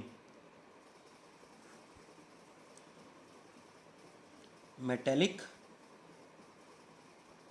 ਫਰੇਮ, ਇਸ ਦੇ ਉੱਪਰ ਇਹ ਕੁਆਇਲ ਵਾਊਂਡ ਕੀਤੀ ਗਈ ਹੁੰਦੀ ਸੀ, ਫਰੇਮ ਦੇ ਉੱਪਰ ਸਪਰਿੰਗ ਅਟੈਚ ਕਰਕੇ ਇੱਧਰ, ਤੇ ਇੱਥੇ ਮੈਗਨੇਟਸ ਦਾ ਫੀਲਡ ਹੁੰਦਾ ਸੀ, ਨਾਰਥ ਪੋਲ, ਸਾਊਥ ਪੋਲ, ਆ ਹੁੰਦਾ ਸੀ ਹੈ ਨਾ। ਹੁਣ ਜਿਹੜੀ ਕੁਆਇਲ ਵਾਊਂਡ ਕੀਤੀ ਹੁੰਦੀ ਸੀ, ਕੁਆਇਲ ਆ ਮੈਟੈਲਿਕ ਫਰੇਮ ਤੇ ਵਾਊਂਡ ਕੀਤੀ ਹੁੰਦੀ ਸੀ, ਠੀਕ ਹੈ। ਹੁਣ ਜਦੋਂ ਇਸ ਚੋਂ ਕਰੰਟ ਪਾਸ ਆਊਟ ਹੋਏਗਾ, ਕਰੰਟ ਪਾਸ ਆਊਟ ਹੋਏਗਾ, ਕੁਆਇਲ ਤੇ ਟਾਰਕ ਲੱਗੇਗਾ, ਇਹ ਕੁਆਇਲ ਰੋਟੇਟ ਕਰੇਗੀ, ਕੁਆਇਲ ਰੋਟੇਟ ਕਰੇਗੀ। ਜਦੋਂ ਕੁਆਇਲ ਰੋਟੇਟ ਕਰੇਗੀ ਤਾਂ ਉਹਦੇ ਨਾਲ ਨਾਲ ਫਰੇਮ ਵੀ ਰੋਟੇਟ ਕਰੇਗਾ, ਟਾਰਕ ਲੱਗੇ ਨਾ ਕੁਆਇਲ ਤੇ ਟਾਰਕ ਲੱਗੇਗਾ, ਕੁਆਇਲ ਰੋਟੇਟ ਕਰੇਗੀ, ਕੁਆਇਲ ਰੋਟੇਟ ਕਰਨ ਨਾਲ ਫਰੇਮ ਰੋਟੇਟ ਕਰੇਗਾ, ਫਰੇਮ ਰੋਟੇਟ ਕਰਨ ਨਾਲ ਇਹਦਾ ਥੀਟਾ ਚੇਂਜ ਹੋਏਗਾ ਮੈਗਨੈਟਿਕ ਫੀਲਡ ਨਾਲ, ਥੀਟਾ ਚੇਂਜ ਹੋਣ ਨਾਲ ਇਹਦਾ ਫਲਕਸ ਚੇਂਜ ਹੋਏਗਾ, ਐਂਡ ਫਲਕਸ ਚੇਂਜ ਹੋਣ ਦੇ ਨਾਲ ਬੇਟਾ ਇਸ 'ਚ ਐਡੀ ਕਰੰਟਸ ਪ੍ਰੋਡਿਊਸ ਹੋਣਗੇ। ਉਹ ਐਡੀ ਕਰੰਟਸ ਇਹਨੂੰ ਜ਼ਿਆਦਾ ਦੇਰ ਵਾਈਬ੍ਰੇਟ ਹੋਣ ਨਹੀਂ ਦੇਣਗੇ, ਵੀ ਜਿਹੜੀ ਆ ਕੁਆਇਲ ਹੈ ਉਹ ਜ਼ਿਆਦਾ ਦੇਰ ਨਹੀਂ ਵਾਈਬ੍ਰੇਟ ਹੋਏਗੀ, ਜਲਦੀ ਹੀ ਰੈਸਟ 'ਚ ਆ ਜਾਏਗੀ। ਜਦੋਂ ਕੁਆਇਲ ਰੈਸਟ 'ਚ ਆ ਗਈ ਤਾਂ ਜਿਹੜਾ ਗਲਵੈਨੋਮੀਟਰ ਦਾ ਪੁਆਇੰਟਰ ਹੁੰਦਾ, ਪੁਆਇੰਟਰ, ਇਹ ਵੀ ਰੈਸਟ 'ਚ ਆ ਜਾਏਗਾ, ਠੀਕ ਹੈ। ਐਵੇਂ ਬੇਟਾ ਮੈਟੈਲਿਕ ਫਰੇਮ ਯੂਜ਼ ਕਰਕੇ, ਆਹ ਵਾਲਾ ਫਰੇਮ ਮੈਟੈਲਿਕ ਯੂਜ਼ ਕਰਕੇ, ਇਸ ਮੈਟੈਲਿਕ ਫਰੇਮ 'ਚ ਪ੍ਰੋਡਿਊਸ ਹੋਣਗੇ ਐਡੀ ਕਰੰਟਸ, ਕਿਉਂਕਿ ਇਸ ਮੈਟੈਲਿਕ ਫਰੇਮ ਦਾ ਥੀਟਾ ਚੇਂਜ ਹੋਏਗਾ, ਥੀਟਾ ਚੇਂਜ ਹੋਣ ਨਾਲ ਫਰੇਮ ਦਾ ਫਲਕਸ ਚੇਂਜ ਹੋਏਗਾ, ਕਿਉਂਕਿ ਪਿਆ ਤਾਂ ਹੈਗਾ ਹੀ ਹੈ ਮੈਗਨੈਟਿਕ ਫੀਲਡ 'ਚ, ਇੱਥੇ ਮੈਗਨੈਟਿਕ ਫੀਲਡ ਹੈ ਬੇਟਾ from north to south, magnetic field 'ਚ ਪਿਆ। ਜਦੋਂ ਕਰੰਟ ਪਾਸ ਆਊਟ ਹੋਏਗਾ, ਆ ਦੇਖੋ, ਜਦੋਂ ਇਸ ਚੋਂ ਕਰੰਟ ਪਾਸ ਆਊਟ ਹੋਏਗਾ, ਕੁਆਇਲ ਤੇ ਟਾਰਕ ਲੱਗੇਗਾ, ਕੁਆਇਲ ਤੇ ਟਾਰਕ ਲੱਗੇਗਾ ਤਾਂ ਕੁਆਇਲ ਰੋਟੇਟ ਹੋਏਗੀ, ਕੁਆਇਲ ਰੋਟੇਟ ਹੋਏਗੀ ਤਾਂ ਥੀਟਾ ਚੇਂਜ ਹੋਏਗਾ, ਥੀਟਾ ਚੇਂਜ ਹੋਣ ਨਾਲ ਫਰੇਮ ਦਾ ਫਲਕਸ ਚੇਂਜ ਹੋਏਗਾ, ਫਰੇਮ ਦਾ ਫਲਕਸ ਚੇਂਜ ਹੋਏਗਾ ਤਾਂ ਫਰੇਮ 'ਚ ਐਡੀ ਕਰੰਟਸ ਪ੍ਰੋਡਿਊਸ ਹੋਣਗੇ। ਉਹ ਐਡੀ ਕਰੰਟਸ ਇਹਨੂੰ ਜ਼ਿਆਦਾ ਦੇਰ ਵਾਈਬ੍ਰੇਟ ਕਰਨ ਨਹੀਂ ਦੇਣਗੇ, ਇਹਨੂੰ ਛੇਤੀ ਹੀ ਕਿਸ 'ਚ ਲਿਆਉਣਗੇ, ਰੈਸਟ ਵੀ ਜਲਦੀ ਰੁਕ ਜੇ, ਉਹ ਐਡੀ ਕਰੰਟਸ ਦਾ ਕੰਮ ਹੈ। ਐਡੀ ਕਰੰਟਸ ਇਹਨੂੰ ਜਲਦੀ ਰੋਕੇਗਾ, ਜਿੰਨਾ ਜਲਦੀ ਇਹ ਰੁਕੇਗਾ ਉਨਾ ਹੀ ਜਲਦੀ ਪੁਆਇੰਟਰ ਰੁਕੇਗਾ, ਉਨੀ ਜਲਦੀ ਤੁਸੀਂ ਰੀਡਿੰਗ ਨੋਟ ਕਰ ਸਕਦੇ ਹੋ। ਤਾਂ ਇਹੋ ਜਿਹੇ ਗਲਵੈਨੋਮੀਟਰਸ ਜਿਨ੍ਹਾਂ ਦਾ ਪੁਆਇੰਟਰ ਜਲਦੀ ਹੀ ਰੈਸਟ 'ਚ ਆ ਜਾਏ, ਜ਼ਿਆਦਾ ਦੇਰ ਵਾਈਬ੍ਰੇਟ ਨਾ ਕਰੇ, ਜਲਦੀ ਰੈਸਟ 'ਚ ਆ ਜਾਏ, ਜ਼ਿਆਦਾ ਦੇਰ ਵਾਈਬ੍ਰੇਟ ਨਾ ਕਰੇ, ਉਹਨਾਂ ਗਲਵੈਨੋਮੀਟਰਸ ਨੂੰ ਕੀ ਬੋਲਦੇ ਆ, ਡੈਡ ਬੀਟ ਗਲਵੈਨੋਮੀਟਰਸ, ਠੀਕ ਹੈ। ਤਾਂ with the help of electromagnetic damping, electromagnetic damping the help ਲੈ ਕੇ ਅਸੀਂ ਗਲਵੈਨੋਮੀਟਰਸ ਨੂੰ ਡੈਡ ਬੀਟ ਬਣਾ ਸਕਦੇ। ਹੋਰ ਵੀ ਬਹੁਤ ਸਾਰੀਆਂ ਐਪਲੀਕੇਸ਼ਨ ਹੈ ਛੋਟੀਆਂ ਛੋਟੀਆਂ, like electromagnetic brakes, electromagnetic brakes trains 'ਚ ਲੱਗਦੀਆਂ ਨੇ ਬੇਟਾ, ਟ੍ਰੇਨਸ ਯੂਜ਼ ਕੀਤੀਆਂ ਜਾਂਦੀਆਂ ਨੇ। ਕਿਵੇਂ ਯੂਜ਼ ਕੀਤੀਆਂ ਜਾਂਦੀਆਂ ਨੇ ਸੁਣੋ, ਜਿਹੜੇ ਟ੍ਰੇਨ ਦੇ ਵੀਲਸ ਹੁੰਦੇ ਨੇ ਨਾ, ਵੀਲਸ, ਟ੍ਰੇਨ ਦੇ ਵੀਲਸ ਹੈ ਨਾ, ਜਦੋਂ ਬ੍ਰੇਕਸ ਲਗਾਉਣੀਆਂ ਹੁੰਦੀਆਂ ਨੇ, ਬ੍ਰੇਕਸ, ਤਾਂ ਇਹਨਾਂ ਵੀਲਸ ਦੇ ਅਕਰੋਸ ਮੈਗਨੈਟਿਕ ਫੀਲਡ ਸੈਟਅਪ ਕੀਤਾ ਜਾਂਦਾ, ਇੱਕ ਸਵਿਚ ਔਨ ਕੀਤਾ ਜਾਂਦਾ ਇੰਜਨ 'ਚੋਂ, ਸਵਿਚ ਔਨ ਕਰਦੇ ਸਾਰ ਵੀਲਸ ਦੇ ਅਕਰੋਸ ਮੈਗਨੈਟਿਕ ਫੀਲਡ ਸੈਟਅਪ ਹੋ ਜਾਂਦਾ। ਮੈਗਨੈਟਿਕ ਫੀਲਡ, ਇਹ ਵੀਲਸ ਰੋਟੇਟ ਕਰ ਰਹੇ ਹੁੰਦੇ ਨੇ, ਵੀਲਸ ਰੋਟੇਟ ਕਰ ਰਹੇ ਹੁੰਦੇ ਨੇ, ਵੀਲਸ ਦੇ ਰੋਟੇਸ਼ਨ ਕਾਰਨ ਥੀਟਾ ਚੇਂਜ ਹੁੰਦਾ, ਐਂਗਲ, ਥੀਟਾ ਚੇਂਜ ਹੋਣ ਦੇ ਨਾਲ ਫਲਕਸ ਚੇਂਜ ਹੁੰਦਾ, ਫਲਕਸ ਦਾ ਫਾਰਮੂਲਾ BA cos ਥੀਟਾ। ਤਾਂ ਜਦੋਂ ਥੀਟਾ ਚੇਂਜ ਹੋਏਗਾ ਫਲਕਸ ਚੇਂਜ ਹੋਏਗਾ, ਫਲਕਸ ਚੇਂਜ ਹੋਏਗਾ ਤਾਂ ਵੀਲ 'ਚ ਐਡੀ ਕਰੰਟਸ ਪ੍ਰੋਡਿਊਸ ਹੋਣਗੇ, ਵੀਲਸ ਦੇ ਵਿੱਚ ਐਡੀ ਕਰੰਟਸ ਪ੍ਰੋਡਿਊਸ ਹੋਣਗੇ, ਐਡੀ ਕਰੰਟਸ ਹੈ ਨਾ। ਤੇ ਐਡੀ ਕਰੰਟਸ ਜਿਸ ਦੇ ਕਾਰਨ ਪ੍ਰੋਡਿਊਸ ਹੋ ਰਹੇ ਨੇ ਉਸੇ ਨੂੰ ਅਪੋਜ਼ ਕਰਨਗੇ, ਕਿਸ ਨੂੰ ਅਪੋਜ਼ ਕਰਨਗੇ, ਜਿਸ ਦੇ ਕਾਰਨ ਪ੍ਰੋਡਿਊਸ ਹੋ ਰਹੇ ਨੇ। ਕਿਉਂ ਪ੍ਰੋਡਿਊਸ ਹੋ ਰਹੇ ਨੇ, ਕਿਉਂਕਿ ਫਲਕਸ ਚੇਂਜ ਹੋ ਰਿਹਾ ਹੈ। ਫਲਕਸ ਕਿਉਂ ਚੇਂਜ ਹੋ ਰਿਹਾ, ਕਿਉਂਕਿ ਥੀਟਾ ਚੇਂਜ ਹੋ ਰਿਹਾ। ਥੀਟਾ ਕਿਉਂ ਚੇਂਜ ਹੋ ਰਿਹਾ, ਕਿਉਂਕਿ ਰੋਟੇਸ਼ਨ ਹੋ ਰਹੀ ਹੈ, ਤਾਂ ਉਹ ਰੋਟੇਸ਼ਨ ਨੂੰ ਅਪੋਜ਼ ਕਰਨਗੇ। ਜਿਹੜੇ ਐਡੀ ਕਰੰਟਸ ਪ੍ਰੋਡਿਊਸ ਹੋਣਗੇ ਰੋਟੇਸ਼ਨ ਨੂੰ ਅਪੋਜ਼ ਕਰਨਗੇ, ਰੋਟੇਸ਼ਨ ਨੂੰ ਅਪੋਜ਼ ਕਰਨਗੇ, ਦੈਟ ਮੀਨਸ ਵੀਲਸ ਤੇ ਬ੍ਰੇਕਸ ਲੱਗਣਗੀਆਂ, ਵੀਲਸ ਤੇ ਬ੍ਰੇਕਸ ਲੱਗਣਗੀਆਂ। These brakes are known as electromagnetic brakes. Trains 'ਚ ਲੱਗਦੀਆਂ ਨੇ ਹੈ ਨਾ। ਜਦੋਂ ਬ੍ਰੇਕਸ ਲਗਾਉਣੀਆਂ ਨੇ, ਸਵਿਚ ਔਨ ਹੁੰਦਾ, ਸਵਿਚ ਔਨ ਕਰਦੇ ਸਾਰ ਵੀਲਸ ਦੇ across strong magnetic field develop ਹੁੰਦਾ, ਸਟਰੋਂਗ ਮੈਗਨੈਟਿਕ ਫੀਲਡ ਡਿਵੈਲਪ ਹੁੰਦਾ। ਮੈਗਨੈਟਿਕ ਫੀਲਡ ਦੇ ਵਿੱਚ ਵੀਲਸ ਰੋਟੇਟ ਕਰਨਾ ਸ਼ੁਰੂ ਕਰਦੇ ਨੇ, ਵੀਲਸ ਰੋਟੇਟ ਕਰੀ ਜਾਂਦੇ ਨੇ। ਰੋਟੇਟ ਹੋਣ ਦੇ ਨਾਲ ਕੀ ਚੇਂਜ ਹੁੰਦਾ ਵੀਲਸ ਦਾ? ਥੀਟਾ। ਥੀਟਾ ਚੇਂਜ ਹੋਣ ਦੇ ਨਾਲ ਕੀ ਚੇਂਜ ਹੁੰਦਾ? ਫਲਕਸ। ਫਲਕਸ ਚੇਂਜ ਹੋਣ ਦੇ ਨਾਲ ਕੀ ਪ੍ਰੋਡਿਊਸ ਹੁੰਦੇ ਨੇ ਵੀਲ 'ਚ? ਐਡੀ ਕਰੰਟਸ। ਐਡੀ ਕਰੰਟਸ ਜਿਸ ਦੇ ਕਾਰਨ ਪ੍ਰੋਡਿਊਸ ਹੋਣਗੇ ਉਸੇ ਨੂੰ ਕੀ ਕਰਦੇ ਨੇ? ਅਪੋਜ਼। ਐਡੀ ਕਰੰਟਸ ਪ੍ਰੋਡਿਊਸ ਹੋ ਰਹੇ ਨੇ ਡਿਊ ਟੂ ਰੋਟੇਸ਼ਨ, ਤਾਂ ਐਡੀ ਕਰੰਟਸ ਇਹ ਰੋਟੇਸ਼ਨ ਨੂੰ ਅਪੋਜ਼ ਕਰਦੇ ਨੇ, ਵੀਲਸ ਨੂੰ ਰੋਕਦੇ ਨੇ ਵੀ ਉਹ ਰੋਟੇਟ ਨਾ ਹੋਣ, ਵੀਲਸ ਤੇ ਬ੍ਰੇਕਸ ਲਗਾਉਂਦੇ ਨੇ। ਇਹ ਜਿਹੀਆਂ ਬ੍ਰੇਕਸ ਨੂੰ ਅਸੀਂ ਇਲੈਕਟ੍ਰੋਮੈਗਨੈਟਿਕ ਬ੍ਰੇਕਸ ਕਹਿੰਦੇ ਹਾਂ ਬੇਟਾ, ਠੀਕ ਹੈ। ਹੋਰ ਵੀ ਐਪਲੀਕੇਸ਼ਨਸ ਹੈਗੀਆਂ ਨੇ ਲਾਈਕ ਇੰਡਕਸ਼ਨ ਫਰਨੈਸ, ਛੋਟੇ ਛੋਟੇ ਐਪਲੀਕੇਸ਼ਨ ਆ ਬੇਟਾ, ਸਿਰਫ ਰੀਡ ਆਊਟ ਕਰ ਲਿਓ ਕਿਉਂਕਿ ਪੇਪਰ 'ਚ ਇੰਪੋਰਟੈਂਟ ਕੁਐਸਚਨ ਬਣ ਸਕਦਾ ਹੈ। ਤੁਹਾਨੂੰ ਇੱਕ ਪਰਟੀਕੂਲਰ ਐਪਲੀਕੇਸ਼ਨ ਪੁੱਛੀ ਜਾ ਸਕਦੀ ਹੈ ਵੀ ਇਲੈਕਟ੍ਰੋਮੈਗਨੈਟਿਕ ਬ੍ਰੇਕਸ ਕਿਵੇਂ ਵਰਕ ਕਰਦੀਆਂ ਨੇ, ਦੱਸੋ। ਇੰਡਕਸ਼ਨ ਫਰਨੈਸ ਕੀ ਹੁੰਦੀ ਹੈ, ਉਸ 'ਚ ਕੀ ਕੰਮ ਹੁੰਦਾ ਅਤੇ ਕਿਵੇਂ ਹੁੰਦਾ ਉਹ ਦੱਸੋ। 2 ਮਾਰਕਸ ਦਾ ਕੁਐਸਚਨ, ਰੀਜ਼ਨਿੰਗ ਕੁਐਸਚਨ ਬਣ ਸਕਦਾ ਹੈ ਨਾ। ਵੈਸੇ ਵੀ ਇੰਪੋਰਟੈਂਟ ਹੈ, what are the applications of eddy ਕਰੰਟਸ, ਐਡੀ ਕਰੰਟਸ ਦੀਆਂ ਐਪਲੀਕੇਸ਼ਨਸ ਕੀ ਨੇ ਉਹਨਾਂ ਨੂੰ ਐਕਸਪਲੇਨ ਕਰੋ। ਐਵੇਂ ਕੁਐਸਚਨਸ ਬਣ ਸਕਦੇ ਨੇ ਬੇਟਾ, ਠੀਕ ਹੈ। ਥੋੜ੍ਹਾ ਹੀ ਰਹਿ ਗਿਆ, ਵੇਟ ਕਰੋ। ਇੰਡਕਸ਼ਨ ਫਰਨੈਸ ਕੀ ਹੁੰਦੀ ਹੈ? ਫਰਨੈਸ ਕਹਿੰਦੇ ਹੁੰਦੇ ਨੇ ਭੱਠੀ ਨੂੰ, ਬਹੁਤ ਵੱਡੀ ਭੱਠੀ ਜਿਹੜੀ ਇੰਡਕਸ਼ਨ ਨਾਲ ਚੱਲਦੀ ਹੈ। ਇਸ ਫਰਨੈਸ 'ਚ ਕੀ ਹੁੰਦਾ ਹੈ? ਇੱਕ ਫਰਨੈਸ ਹੁੰਦੀ ਹੈ ਬੇਟਾ, ਬਹੁਤ ਵੱਡੀ ਫਰਨੈਸ ਹੁੰਦੀ ਹੈ ਇਹ, ਠੀਕ ਹੈ। ਇਸ 'ਚ ਮੈਟਲ ਦੇ ਬਹੁਤ ਵੱਡੇ ਵੱਡੇ ਬਲੌਕਸ ਪਾਏ ਜਾਂਦੇ ਨੇ, ਮੈਟਲ ਬਲੌਕਸ। ਇਹ ਬੇਟਾ ਇੰਪਿਓਰ ਮੈਟਲ ਹੁੰਦੀ ਹੈ, ਇੰਪਿਓਰ ਮੈਟਲ, ਇੰਪਿਓਰ ਮੈਟਲ ਜਿਸ ਨੂੰ ਤੁਸੀਂ ਔਰ ਕਹਿੰਦੇ, ਠੀਕ ਹੈ। ਉਹ ਇੰਪਿਓਰ ਮੈਟਲ ਦੀ ਜਿਹੜੀ ਔਰ ਹੈ ਉਹ ਬਲੌਕਸ ਇਸ 'ਚ ਪਾਤੇ, ਫਿਰ ਇਸ ਦੇ ਅੰਦਰ ਮੈਗਨੈਟਿਕ ਫੀਲਡ ਪ੍ਰੋਡਿਊਸ ਕੀਤਾ ਜਾਂਦਾ ਫਰਨੈਸ ਦੇ ਅੰਦਰ, ਮੈਗਨੈਟਿਕ ਫੀਲਡ ਪ੍ਰੋਡਿਊਸ ਕੀਤਾ ਜਾਂਦਾ, ਠੀਕ ਹੈ। ਫਿਰ ਫਰਨੈਸ ਨੂੰ ਅੰਦਰੋਂ ਰੋਟੇਟ ਕਰਵਾਇਆ ਜਾਂਦਾ, ਰੋਟੇਟ। ਜਦੋਂ ਰੋਟੇਟ ਹੋਏਗੀ ਤਾਂ ਇਹਦਾ ਥੀਟਾ ਚੇਂਜ ਹੋਏਗਾ, ਥੀਟਾ ਚੇਂਜ ਹੋਏਗਾ ਤਾਂ ਫਲਕਸ ਚੇਂਜ ਹੋਏਗਾ, ਫਲਕਸ ਚੇਂਜ ਹੋਏਗਾ ਤਾਂ ਐਡੀ ਕਰੰਟਸ ਪ੍ਰੋਡਿਊਸ ਹੋਣਗੇ, ਐਡੀ ਕਰੰਟਸ।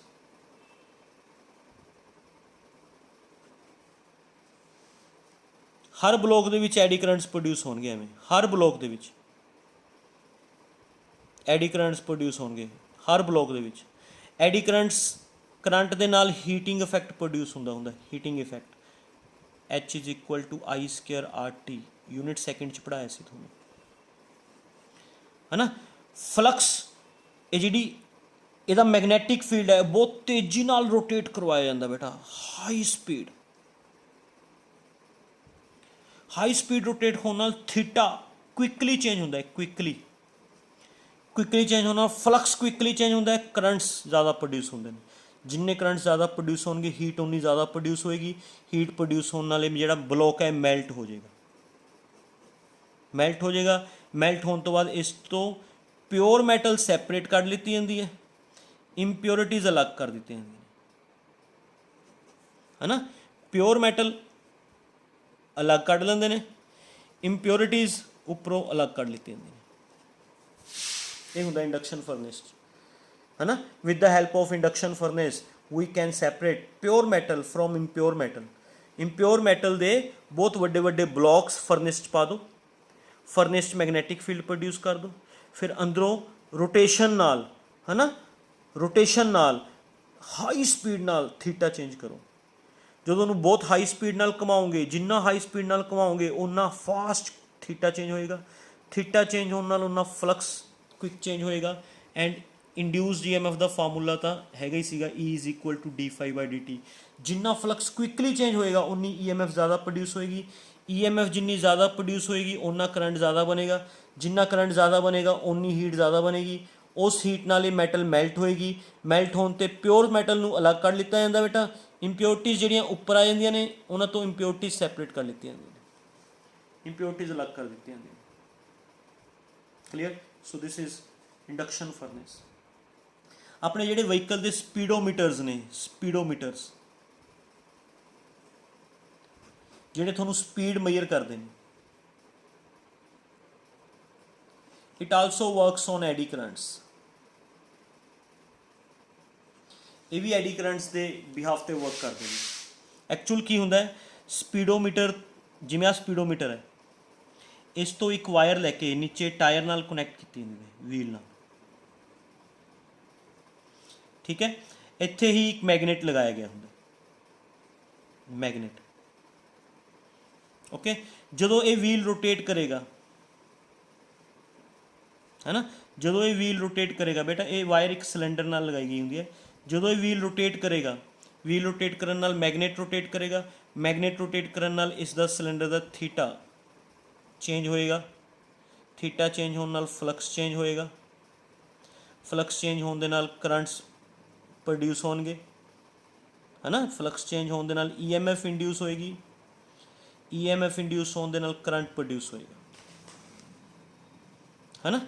ਜਦੋਂ ਇਹ ਵੀਲ ਰੋਟੇਟ ਹੋਏਗਾ, ਵੀਲ ਦੇ ਰੋਟੇਸ਼ਨ ਨਾਲ ਮੈਗਨੇਟ ਰੋਟੇਟ ਕਰੇਗਾ, ਮੈਗਨੇਟ ਦੇ ਰੋਟੇਟ ਹੋਣ ਨਾਲ ਫਲਕਸ ਚੇਂਜ ਹੋਏਗਾ, ਫਲਕਸ ਚੇਂਜ ਹੋਣ ਦੇ ਨਾਲ EMF ਇੰਡਿਊਸ ਹੁੰਦੀ ਹੈ, ਕਰੰਟ ਪ੍ਰੋਡਿਊਸ ਹੁੰਦਾ, ਫਿਰ ਉਹ ਕਰੰਟ ਉੱਪਰ ਜਾਂਦਾ, ਉਹ ਕਰੰਟ ਉੱਪਰ ਜਾ ਕੇ ਤੁਹਾਡੀ ਨੀਡਲ ਨੂੰ ਡਿਫਲੈਕਟ ਕਰਦਾ, ਉਸ ਕਰੰਟ ਦੇ ਕਾਰਨ ਨੀਡਲ ਡਿਫਲੈਕਟ ਹੁੰਦੀ ਹੈ।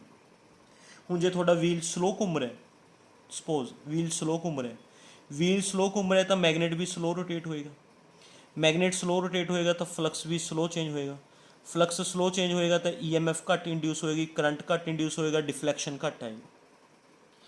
EMF ਘੱਟ ਇੰਡਿਊਸ ਹੋਏਗੀ, ਕਰੰਟ ਘੱਟ ਪ੍ਰੋਡਿਊਸ ਹੋਏਗਾ, ਡਿਫਲੈਕਸ਼ਨ ਵੀ ਘੱਟ ਆਏਗੀ। ਜਿੰਨਾ ਵੀਲ ਫਾਸਟ ਰੋਟੇਟ ਹੋਏਗਾ, ਫਾਸਟ, ਜਿੰਨਾ ਵੀਲ ਫਾਸਟ ਰੋਟੇਟ ਹੋਏਗਾ, ਫਾਸਟ ਕੁਇਕ, ਓਨਾ ਫਲਕਸ ਤੇਜ਼ੀ ਨਾਲ ਚੇਂਜ ਹੋਏਗਾ, ਜਿੰਨਾ ਫਲਕਸ ਤੇਜ਼ੀ ਨਾਲ ਚੇਂਜ ਹੋਏਗਾ ਓਨੀ EMF ਜ਼ਿਆਦਾ ਪ੍ਰੋਡਿਊਸ ਹੋਏਗੀ, ਜਿੰਨੀ EMF ਜ਼ਿਆਦਾ ਪ੍ਰੋਡਿਊਸ ਹੋਏਗੀ ਓਨਾ ਕਰੰਟ ਜ਼ਿਆਦਾ ਬਣੇਗਾ, ਜਿੰਨਾ ਕਰੰਟ ਜ਼ਿਆਦਾ ਬਣੇਗਾ ਓਨੀ ਡਿਫਲੈਕਸ਼ਨ ਜ਼ਿਆਦਾ ਆਏਗੀ। ਦੈਟਸ ਵਾਈ ਜਦੋਂ ਤੁਹਾਡਾ ਵੀਲ ਸਲੋ ਚੱਲ ਰਿਹਾ ਹੁੰਦਾ ਇਹਦੀ ਡਿਫਲੈਕਸ਼ਨ ਘੱਟ ਹੁੰਦੀ ਹੈ, ਜਦੋਂ ਵੀਲ ਫਾਸਟ ਚੱਲਦਾ ਇਹਦੀ ਡਿਫਲੈਕਸ਼ਨ ਜ਼ਿਆਦਾ ਹੁੰਦੀ ਹੈ। Clear. So speedometers also works on eddy currents. ਇੱਕ ਐਪਲੀਕੇਸ਼ਨ ਹੈ ਡਾਇਆਥਰਮੀ, ਬਸ ਖਤਮ ਕਰਦੇ ਹਾਂ ਬੇਟਾ। ਇੱਕ ਐਪਲੀਕੇਸ਼ਨ ਹੈ ਡਾਇਆਥਰਮੀ। ਡਾਇਆਥਰਮੀ ਦੇ ਵਿੱਚ ਨਾ ਪੇਸ਼ੈਂਟਸ ਨੂੰ ਹੀਟ ਦੀ ਟ੍ਰੀਟਮੈਂਟ ਦਿੱਤੀ ਜਾਂਦੀ ਹੈ with the production of eddy ਕਰੰਟਸ। ਐਡੀ ਕਰੰਟਸ ਪ੍ਰੋਡਿਊਸ ਕਰਕੇ ਹੀਟ ਨਾਲ ਟਰੀਟ ਕਰਨਾ। ਕਈ ਵਾਰ ਮਸਕੂਲਰ ਪੇਨ ਹੋ ਰਿਹਾ ਹੁੰਦਾ ਹੈ ਨਾ, ਜਾਂ ਕੋਈ ਬੋਡੀ ਪੈਰਾਲਾਈਜ਼ ਹੋ ਚੁੱਕੀ ਹੁੰਦੀ ਹੈ, ਬੋਡੀ ਦੇ ਕਈ ਪਾਰਟਸ ਖੜ੍ਹ ਚੁੱਕੇ ਹੁੰਦੇ ਨੇ, ਹੈ ਨਾ, ਉਹਨਾਂ ਦੀ ਮਸਾਜ ਕਰਨੀ, ਉਹਨਾਂ ਨੂੰ ਹੀਟ ਦੀ ਟਰੀਟਮੈਂਟ ਦੇਣੀ, ਉਹ ਐਡੀ ਕਰੰਟਸ ਨਾਲ ਦਿੱਤੀ ਹੁੰਦੀ ਹੈ। ਬਾਈ ਚੇਂਜਿੰਗ ਮੈਗਨੈਟਿਕ ਫਲਕਸ ਐਡੀ ਕਰੰਟਸ ਪ੍ਰੋਡਿਊਸ ਕੀਤੇ ਜਾਂਦੇ ਨੇ। ਐਡੀ ਕਰੰਟਸ ਤੋਂ ਹੀਟ ਪ੍ਰੋਡਿਊਸ ਹੁੰਦੀ ਹੈ, ਉਹ ਹੀਟ ਪੇਸ਼ੈਂਟ ਨੂੰ ਦੇ ਕੇ that treatment is known as diathermy. ਉਸਨੂੰ ਡਾਇਆਥਰਮੀ ਕਹਿੰਦੇ ਨੇ। That branch in which we treat the patients by heat produced with the help of eddy currents, ਉਹਨੂੰ ਆਪਾਂ ਕਹਿੰਦੇ ਡਾਇਆਥਰਮੀ। ਕਲੀਅਰ। ਇਹ ਐਪਲੀਕੇਸ਼ਨਸ ਹੈ ਬੇਟਾ, ਛੋਟੇ ਛੋਟੇ ਐਪਲੀਕੇਸ਼ਨਸ ਹੈ, ਇੱਕ ਵਾਰ ਰੀਡ ਆਊਟ ਕਰੋਗੇ ਤੁਹਾਨੂੰ ਸਮਝ ਆ ਜਾਣਗੀਆਂ, ਕੋਈ ਦਿੱਕਤ ਨਹੀਂ ਹੈਗੀ, ਹੈ ਨਾ। ਬਸ ਇੱਕ ਲਾਸਟ ਪੁਆਇੰਟ ਰਹੇਗਾ ਮੇਰਾ ਵੀ ਅਗਰ ਤੁਹਾਨੂੰ ਲੱਗਦਾ ਵੀ ਐਡੀ ਕਰੰਟਸ ਜ਼ਿਆਦਾ ਨੇ, ਉਸ ਦੇ ਨਾਲ એનર્ਜੀ ਦਾ ਲੋਸ ਜ਼ਿਆਦਾ ਹੋ ਰਿਹਾ, ਤਾਂ ਅਸੀਂ ਐਡੀ ਕਰੰਟਸ ਨੂੰ ਮਿਨੀਮਾਈਜ਼ ਕਿਵੇਂ ਕਰਨਾ, ਇੰਪੋਰਟੈਂਟ ਪੁਆਇੰਟ ਹੈ ਬੇਟਾ। ਬਸ ਇਸ ਦੇ ਨਾਲ ਵੀਡੀਓ ਖਤਮ ਕਰਾਂਗੇ। ਹਾਊ ਵੀ ਮਿਨੀਮਾਈਜ਼ ਐਡੀ ਕਰੰਟਸ, ਅਸੀਂ ਐਡੀ ਕਰੰਟਸ ਨੂੰ ਮਿਨੀਮਾਈਜ਼ ਕਿਵੇਂ ਕਰ ਸਕਦੇ ਹਾਂ, ਕਿਵੇਂ ਘਟਾ ਸਕਦੇ ਹਾਂ। ਮੰਨ ਲਓ ਸਾਡੇ ਕੋਲ ਕੋਈ ਮਸ਼ੀਨ ਹੈ, ਉਸ ਮਸ਼ੀਨ 'ਚ ਮੈਟਲ ਦਾ ਇੰਨਾ ਵੱਡਾ ਬਲੋਕ ਯੂਜ਼ ਹੋ ਰਿਹਾ। ਹੁਣ ਬਲੋਕ ਵੱਡਾ ਬੇਟਾ, ਹੈ ਨਾ, ਬਲੋਕ ਵੱਡਾ ਹੈ ਤਾਂ ਜਦੋਂ ਇਹਦਾ ਫਲਕਸ ਚੇਂਜ ਹੋਏਗਾ, ਫਲਕਸ ਚੇਂਜ ਹੋਣ ਦੇ ਨਾਲ EMF ਇੰਡਿਊਸ ਹੋਣਗੇ, ਹੈ ਨਾ, ਐਡੀ ਕਰੰਟਸ ਪ੍ਰੋਡਿਊਸ ਹੋਣਗੇ। ਐਡੀ ਕਰੰਟਸ ਪ੍ਰੋਡਿਊਸ ਹੋਣ ਦੇ ਨਾਲ ਕਰੰਟ ਪ੍ਰੋਡਿਊਸ ਹੋਏਗਾ ਤਾਂ ਹੀਟ ਪ੍ਰੋਡਿਊਸ ਹੋਏਗੀ, ਹੀਟ ਪ੍ਰੋਡਿਊਸ ਹੋਏਗੀ, there is a loss of energy, ਹੈ ਨਾ। ਇੱਥੇ ਐਡੀ ਕਰੰਟਸ ਪ੍ਰੋਡਿਊਸ ਹੋਣਗੇ, ਐਵੇਂ ਇੱਥੇ ਵੀ ਐਡੀ ਕਰੰਟਸ ਪ੍ਰੋਡਿਊਸ ਹੋਣਗੇ, ਉਰੇ ਵੀ ਸਰਫੇਸ 'ਤੇ ਐਡੀ ਕਰੰਟਸ ਸਰਫੇਸ 'ਤੇ ਪ੍ਰੋਡਿਊਸ ਹੁੰਦੇ ਨੇ, ਠੀਕ ਹੈ। ਐਡੀ ਕਰੰਟਸ ਪ੍ਰੋਡਿਊਸ ਹੋਣਗੇ ਜਿਸ ਨਾਲ એનર્ਜੀ ਦਾ ਲੋਸ ਹੋਏਗਾ। ਅਗਰ ਅਸੀਂ ਚਾਹੁੰਦੇ ਹਾਂ ਵੀ ਇਹ ਲੋਸ ਘਟਾਉਣਾ ਹੈ ਤਾਂ ਪਤਾ ਕੀ ਕਰੋ, ਤੁਸੀਂ ਇਸ ਬਲੋਕ ਦੇ ਪਹਿਲਾਂ ਸਲਾਈਸਿਸ ਕਰ ਲਓ, ਐਵੇਂ छोटे छोटे स्लाइसिस कर लो like this. Make slices of whole block, पूरे ब्लॉक ਦੇ ਸਲਾਈਸਿਸ ਕਰ ਲਓ। ਫਿਰ ਈਚ ਸਲਾਈਸ ਨੂੰ ਵਾਰਨਿਸ਼ ਲਿਕੁਇਡ ਨਾਲ ਪੇਂਟ ਕਰ ਦਿਓ। Paint each slice with the help of varnish liquid. Varnish liquid ਨਾਲ ਪੇਂਟ ਕਰ ਦੋ। ਇਹ ਜਿਹੜੀ ਸਲਾਈਸ ਹੈ ਇਹ ਲੈਮੀਨੇਟ ਹੋ ਜਾਏਗੀ। That slice is known as laminated slice. ਮਤਲਬ ਇੱਕ ਸਲਾਈਸ ਦਾ ਦੂਸਰੀ ਸਲਾਈਸ, ਇੱਕ ਸਲਾਈਸ ਦਾ ਕਰੰਟ ਦੂਸਰੀ ਸਲਾਈਸ 'ਚ ਨਹੀਂ ਜਾਏਗਾ। ਇਹਦੇ ਉੱਪਰ ਐਵੇਂ ਲਾ ਲਓ ਵੀ ਇੱਕ ਜਿਵੇਂ ਆਪਾਂ ਆਪਣੀ ਨੋਟਬੁੱਕ ਨੂੰ ਲੈਮੀਨੇਟ ਨਹੀਂ ਕਰਦੇ, ਉਸ ਦੇ ਉੱਪਰ ਪਲਾਸਟਿਕ ਦੀ ਇੱਕ ਪਤਲੀ ਜਿਹੀ ਲੇਅਰ ਚੜ੍ਹ ਜਾਂਦੀ ਹੈ, ਉਵੇਂ ਬੇਟਾ ਇਸ ਸ਼ੀਟ 'ਤੇ ਇੱਕ ਪਤਲੀ ਜਿਹੀ ਲੇਅਰ ਚੜ੍ਹ ਜਾਏਗੀ। ਐਵੇਂ ਫਿਰ ਇਹੀ ਬਲੌਕ ਇੱਕ ਸਲਾਈਸ ਦੇ ਉੱਪਰ ਇੱਕ ਸਲਾਈਸ ਰੱਖ ਕੇ ਨਾ, ਮੰਨ ਲਓ ਆ ਪੂਰਾ ਬਲੌਕ ਵੱਡਾ ਬਣਾਉਣਾ ਆਪਾਂ ਨੇ,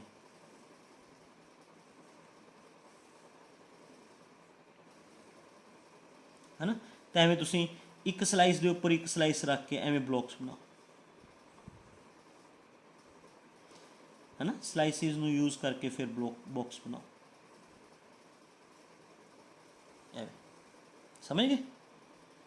ਐਵੇਂ ਆ ਸਲਾਈਸਿਸ ਨੇ ਬੇਟਾ, ਐਵੇਂ ਸਲਾਈਸਿਸ ਨੂੰ ਯੂਜ਼ ਕਰਕੇ ਫਿਰ ਬਣਾਓ ब्लॉक। देखो ओडा ही बन गया, पर वो पहला ब्लॉक कंबाइंड इकट्ठा सीगा, हुण असी वो ब्लॉक बनाए with the help of slices. हुण जदों इहदा फ्लक्स चेंज होएगा, जदों भी इहदा फ्लक्स चेंज होएगा, फ्लक्स चेंज होने नाल एडी करंट्स प्रोड्यूस होणगे, ठीक है। एवें नहीं है भी एडी करंट्स नहीं प्रोड्यूस होणगे, एडी करंट्स प्रोड्यूस होणगे, हीट भी प्रोड्यूस होएगी। बट हुण जिहड़ा एक शीट दा एडी करंट है उस च ही रहेगा, एक शीट का एडी करंट उस ही रहेगा, एक शीट का एडी करंट दूसरी शीट नाल लिंक नहीं करेगा। एवें तुसी जिहड़ा देखो उत्थे एडी करंट्स बहुत लार्ज क्वांटिटी च प्रोड्यूस होंदे सी, बहुत लार्ज क्वांटिटी च, हुण वो एडी करंट्स है ना, एवें एक शीट का एडी करंट दूसरी शीट नाल मिक्सअप नहीं होएगा। तुसी वो एडी करंट्स की स्ट्रेंथ तोड़ती, एवें ये एडी करंट्स प्रोड्यूस होए, एडी करंट्स की स्ट्रेंथ तोड़ती, we decrease the strength of eddy currents। eddy currents की strength डिक्रीज करती बेटा, eddy currents की strength डिक्रीज करती, हीट घट प्रोड्यूस होएगी, है ना। हीट घट प्रोड्यूस होएगी तो लॉस भी घट जाएगा। एवें बेटा असी स्लाइसिस करके फिर हर स्लाइस में वार्निश लिक्विड नाल पेंट करके फिर वो स्लाइसिस का ब्लॉक बना के वो ब्लॉक यूज़ करोगे, ये वाले ब्लॉक च एनर्जी का लॉस घट होएगा as comparative to this block. ये भी मैटल का ब्लॉक है बेटा, ये भी मैटल का ब्लॉक है, ये पूरा होल ब्लॉक है, इस दे विच असीं स्लाइसिस यूज़ कीते हुए हैं। तो by using slices we can decrease eddy currents, we can decrease the energy loss. तो बेटा ये सीगा टॉपिक एडी करंट्स का। मैं फिर थोड़ा एक छोटा जिहा पॉइंट क्लीयर कर देना है, कॉयल नहीं कंसीडर करनी। कॉयल की जगह मैटलिक शीट या मैटलिक ब्लॉक होएगा, किसी भी मैटैलिक शीट या किसी भी मैटैलिक ब्लॉक का फ्लक्स चेंज होने नाल, मैगनैटिक फ्लक्स चेंज होने नाल उसके सरफेस ते एडीज़ की फॉर्म च करंट प्रोड्यूस होंदे ने, which are known as eddy currents.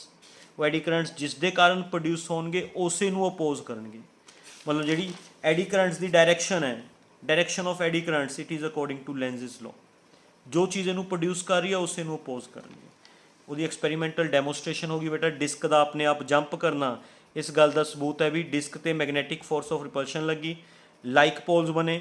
पोल तां बनेगा जिस करंट प्रोड्यूस होएगा, वो जो करंट प्रोड्यूस होया है वो प्रोड्यूस होया due to change in flux which is known as eddy current, ठीक है। इलैक्ट्रोमैगनैटिक डैंपिंग का फिनोमिना आ गया। इलैक्ट्रोमैगनैटिक डैंपिंग नूं यूज़ करके असी गलवैनोमीटर्स नूं डेड बीट बना सकते हैं, है ना। Electromagnetic brakes, furnace, speedometers, diathermy and how we minimize the eddy currents. Eddy currents ਨੂੰ ਅਸੀਂ ਮਿਨੀਮਾਈਜ਼ ਕਿਵੇਂ ਕਰ ਸਕਦੇ ਹਾਂ, ਇਹ ਸਾਰਾ ਡਿਸਕਸ ਕਰ ਲਿਆ ਬੇਟਾ ਆਪਾਂ। Okay, this is the complete topic about ਐਡੀ ਕਰੰਟਸ। ਓਕੇ, ਇੰਪੋਰਟੈਂਟ ਹੈ ਬੇਟਾ, ਹੈ ਨਾ, ਧਿਆਨ ਨਾਲ ਸਮਝਣਾ। Okay, thank you very much.